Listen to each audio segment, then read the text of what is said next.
Well, the jobs and manufacturing figures out of the States were disappointing to say the least. And as they rippled out, they wiped untold billions off the value of global markets. Also in the mix, another Moody's downgrade for Greece. They now make it a 50-50 chance the country will default. And a set of Chinese figures that show an economy that is not firing on all cylinders. Here's Emily Stewart. It was a sea of red across local markets today as almost $31 billion was wiped off the slate.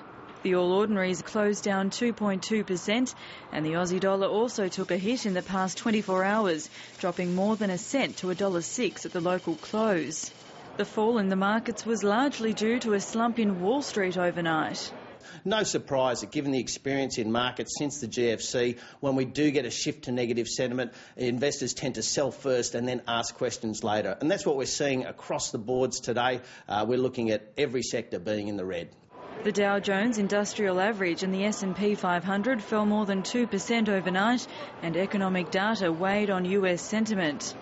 Manufacturing figures from the Institute of Supply Management came in well below expectations, dropping to an index level of 53.5 for May, around 4 points lower than economists' estimates. And jobs data from payrolls processor ADP also disappointed the market, with 38,000 new jobs added in May, the lowest number since September last year. The market was looking for a number of about 135,000 jobs, and with that much lower reading, there are real concerns that the economy is not growing as quickly as a lot of investors had originally hoped.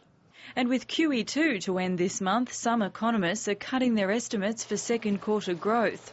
It is about confidence, with the U.S. government arguing amongst themselves about the debt ceiling, with higher gas prices, perhaps the dip in the housing market. There's a lot on people's mind, and hopefully we're getting a little bit of relief in terms of prices at the gas pump. Maybe that'll translate into some improved consumer confidence going forward, we hope. It certainly has slowed.